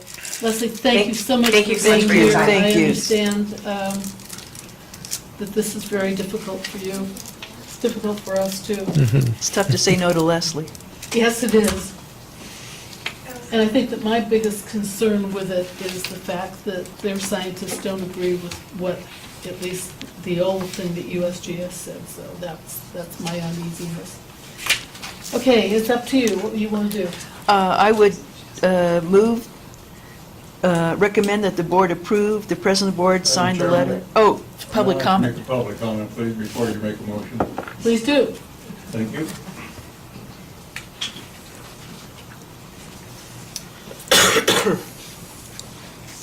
Elmwood is Sunfair community.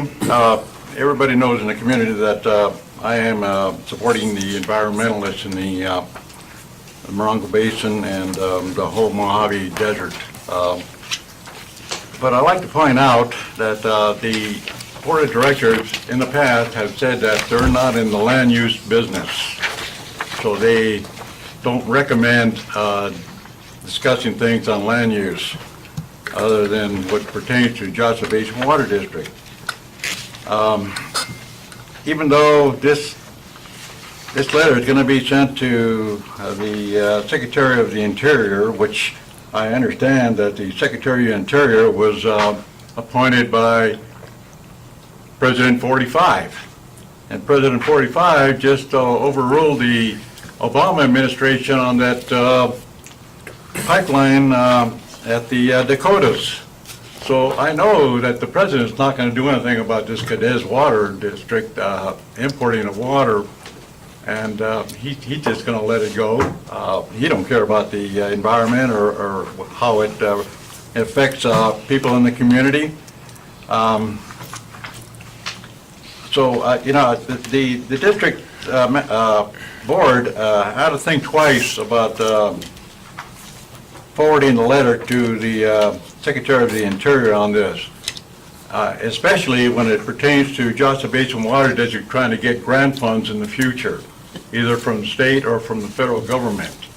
This is not going to go well with the Trump 45 administration if you send a letter like this. And it might jeopardize our ability to get federal and state grant funds. Thank you. Thank you.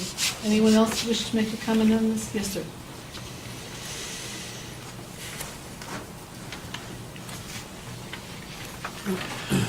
I'm Johnny Painter again from Copper Mountain Mesa.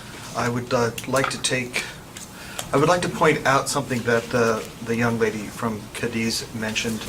Anyone who says that a project of this scope and magnitude will have zero effect on the environment, that claim, I think, is an absurdity. That there are no endangered species that in the area that might be threatened by it, I think is an absurdity. And I would just like to comment on the last person who spoke, and I would like to say that any decision that we make out of fear for the outcome or repercussions is almost certainly going to be a bad decision. Thank you very much. Thank you, John. Anyone else? Mickey, we just received this letter. Could you just open up the comment briefly again so we could speak to this letter? Yes. Well, I just wanted to point out that we just received the most recent letter from the U.S. Geological Survey that's quoted in this draft letter, and that statement is correct, that they reaffirmed their analysis on May 5th, 2017, writing that they're not aware of new information that would change their recharge estimates, and they estimated the recharge rate for the Finner, Bristol, and Cadiz basins ranging from approximately 2,000 to 10,000 acre-feet per year, which is far short of 16 billion gallons. And it said that that the USGS researchers spoke with staff summarizing the results of the 2000 review and reaffirming the 2000 analysis of natural recharge. Thank you. With all that, do I have a motion? I move to recommend that the board approve the president of the board to sign the letter of support in opposition to Cadiz Water Project. Do I have a second? I second that. Okay, we'll take a roll call vote, starting with you. Director Flowen says yes. Aye. Aye. Director Johnson. No. Director Unger. Aye. I'm going to go with a no too, just because I think needs more information. Leslie, thank you so much for being here. I really appreciate it. And again, if anyone has more information, I'm so happy Yeah, to share with yeah. And actually, we've been out there, the old board, I went out with the general manager, so I have seen it. Okay, we have no district council. General manager, do you have anything, Susan? Director reports on meetings attended, comments, and future agenda items. Mojave Water Agency, June 22nd, 2017. Director Unger. That was a fun event after the meeting, but there actually was a meeting. And some things were touched on that we were talking about today that the board had to vote on. And the board, at that meeting, voted unanimously to buy a new service truck for $201,000, which was part of their 17-18 budget for the operations department. The new truck is a Freightliner utility body with a 15-foot bed, a hitch to pull a trailer, and it has a crane. It replaces the current truck with an 11-foot bed that's been overloaded beyond its capacity and has had its springs broken twice after being overweighted. The new truck, they estimate, will do the job of 3 pieces of equipment, including a backhoe, and will end the need to rent other equipment. And the old truck, they're going to let the Water Resources Department use that, and that will be an upgrade to them from their current F-350. The board also voted unanimously to buy a Caterpillar D6N bulldozer, also allotted in the 17-18 budget for operations. The initial price was like $387,000, but they felt there was a good chance they're going to get that price way down. The bulldozer is designed for sand, and the agency has 167 acres of recharge from Newberry Springs to Landers, which needs regular maintenance like berming, clearing vegetation, repair work after storms. Director Carl Coleman observed, "This is how we build our water. The recharge basins on natural ground are our wells." The board also voted unanimously to extend the annual Cooperative Water Resources Program with USGS, which we did, I think, at the last meeting. For them, it's $401,000. USGS contributes $74,850 to the amount.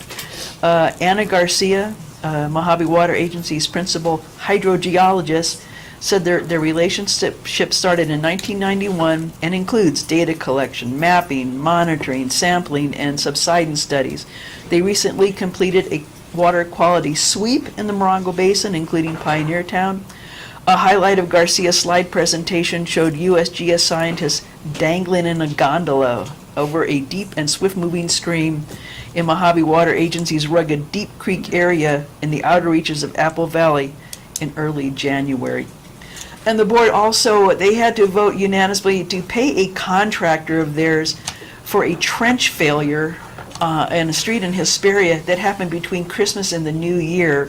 Almost $32,000 was left as they tried to decide who was responsible for it, who was going to pay, was Hesperia going to pay, this and that. It was a big delay, and they finally said, there was a misunderstanding between the city, Mojave Water Agency, the contractor, and our representative, Jim Ventura, who certainly was one of those unanimous votes, said, "Our aim is to maintain our partnerships."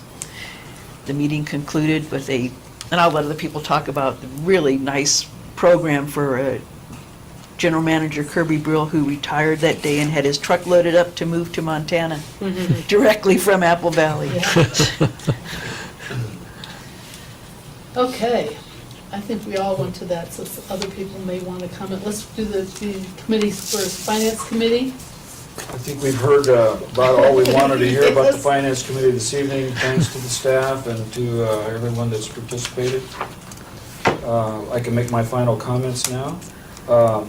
I too am concerned about the Katie's project, and the reason for my no vote is that I just didn't have enough information. I've been out of the loop for a while, and if there is a new phase or something, I'd be interested in hearing what they're proposing. But I think 20% for San Bernardino County is a pittance of a amount for our own area. But anyhow, I have Mojave Water Agency coming up on the 13th, and hopefully my notes will be as detailed as board member Unger.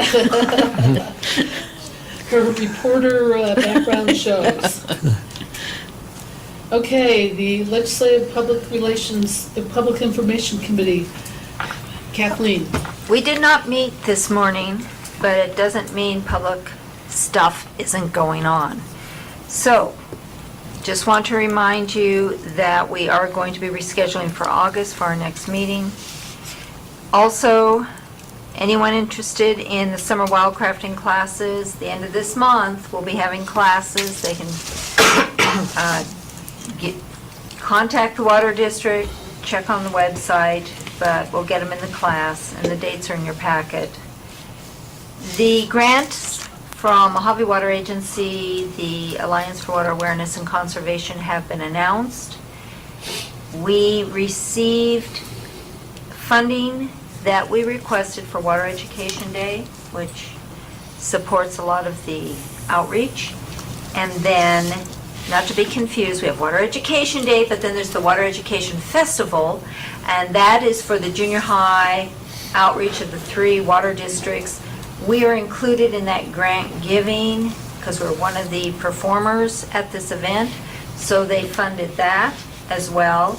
Not to be confused with the Water Summit, which is for the high school, which they are doing for our area this coming year also. They were not including MUSD their first time around, but now they are, and that funding, I didn't even see it, but we are supposedly our area now a recipient of how those monies will bear out in the Water Summit.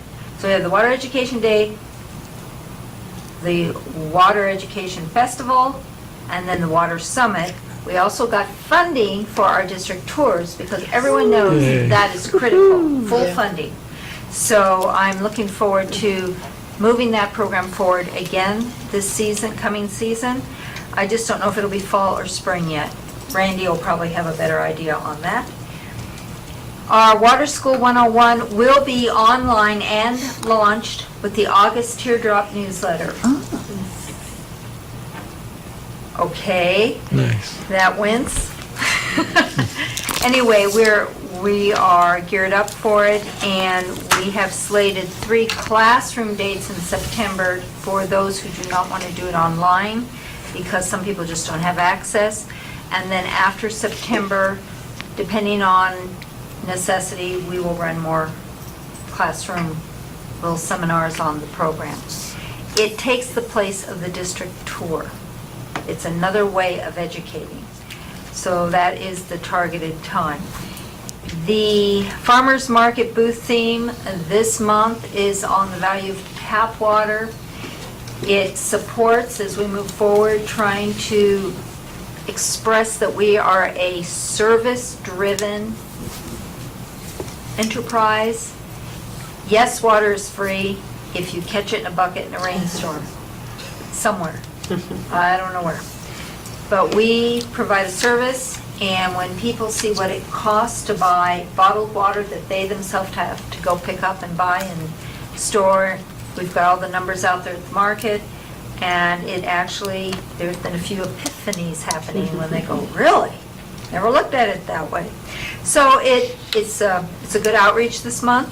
I want to thank the board members for dealing with the heat and still putting on a smile. Your presence is welcomed. And I've actually had people stop by earlier, and they say, oh, I thought there was supposed to be a board member here, and I say 10 to 11. So they come back or don't. But at least the word's starting, they're starting to get the feel that there's a presence there. So thank you very much. That's my report. Thank you very much, Kathleen. Future director meetings and training opportunities. The Citizens Advisory Committee is July 12th at 6 p.m. here. Mojave Water Agency Board of Directors meeting is July 13th, and it's Vice President Johnson. The ASB-CSD, Association of San Bernardino County Special Districts, is in Victorville at El Pescador on July 17th. I don't know if anyone's going to that or not. And the Mojave Water Agency Technical Advisory Committee is August 3rd. It will be a windshield tour of, I think, the transition zone, I'm not sure, but they figured that they take us out on a bus so that we could, rather than, it's not walking tour, so that we can learn something about the Mojave Water Agency area. Should be very interesting. If anybody, I'm the rep on that, if anybody is interested in going, let me know, and I will let Jeanette know that someone else will be coming with me. With that, we actually moved things around so that you had your comments back in the item before, but if any director has public comment, I'll start with you, Tom. Yeah, I was at the Mojave Water Agency also, where there was the Kirby Brill retirement. Sort of started a relationship with one of the directors at the from the High Desert Water District. His name's Roger Mays. He is a very wise man, and he was generously offering advice on ways to relate to the public when we start talking about rate increases and such. I'm trying to be a politician here. I kind of made a mistake at the end of our discussion because Rebecca wanted to go home. I made a mistake of referring to him as Randy. There is a relationship. I felt kind of bad about that. I've sort of, for the first time, I think, spoken out for good or bad, spoken out quite a bit tonight as a director that I think I've completed my first month. Kathleen didn't mention it, but I've mentioned it before from up there that I spend a lot of time at the farmer's market, and bearing in mind that I spoke out a lot tonight, I'm going to be there for 5 hours on Saturday, and if anybody wants to come over, I am, after all, a community representative up here. If anybody wants to come over and tell me that I'm saying the wrong things or saying the right things, or wants to educate me on anything, please come over and do that. And if you can't be there by 8 o'clock, before that, I'm over at the Country Kitchen having breakfast. So you're welcome at my table. Thank you. Thank you. Director Hunt? It's hard to follow that. Yes, it is. I've been researching out groundwater contamination. I'm really intrigued about and concerned about the potential contamination of our groundwater from effluent from septic tanks, and so I've been reading up on that. I was before the presentation by USGS, but after the presentation, excellent presentation, I was even more anxious to find out more about it. So anyway, today I came across a publication by the Environmental Protection Agency called Groundwater Contamination, and if you just Google groundwater contamination EPA, it'll pop right up as a PDF. But I just wanted to read one brief part about septic systems, and it says one of the main, of course, groundwater contamination, groundwater can be contaminated by many other sources, including natural sources, but specifically septic systems. It says that one of the main causes of groundwater contamination in the United States is the effluent, the outflow from septic tanks, cesspools, and privies. I don't think we have too many privies around here anymore, but we used to. Approximately 1/4 of all homes in the United States rely on septic systems to dispose of their human waste. And what I thought was interesting, I won't read the whole thing, but they can, large numbers of them, which, we had in Yucca Valley, and we have here in the more popular area of Joshua Tree, can be a serious contamination source, and they can contaminate groundwater. We heard with nitrates in the presentation, but also with bacteria, viruses, detergents, oils, and chemicals. Along with these contaminants are the commercially available septic system cleaners containing synthetic organic chemicals. These cleaners can contaminate water supply wells and interfere with natural decomposition processes in septic systems. So, it is something of great concern, and I think it's something that we will have to look into even further over time as a district in determining just how far the septage has percolated down into our system, and how close it is to our aquifer, and what level of contamination is occurring or may occur in the future. So, anyway. Thank you. Director Johnson? No? Director? So like I say, I had a great time at the farmer's market. Really enjoyed meeting my constituents, and a lot of people coming from out of town that maybe are vacationing there, or they're new to Joshua Tree. Was really pushing the demonstration garden. It's beautiful, and people really excited to hear. You have the nice handouts for them. They were a big hit. So you're doing a good job over there, Kathleen. Thanks for letting us be a big part of it too. Yeah, well, you guys are making that booth expand without. It's important. It's important. Okay, and the only thing I'd just like to comment on what Director Hunt just said, we rely on USGS to monitor our groundwater, and they've been looking at the area that I live in, which is just south of town, which is it's one of the highest density populations, and they're watching it so that we don't have any problems with our groundwater. At the moment, we're fine. That's not necessarily going to hold forever, but we certainly are all right now. And if anything happens, it's going to be my area that's going to be hit first, so we will know. And with that, unless there's anything else, do I have a motion for adjournment? I move we adjourn. Second? All in favor? Aye. Aye. We're adjourned. Thank you so much for being here. We really appreciate having guests. Yes.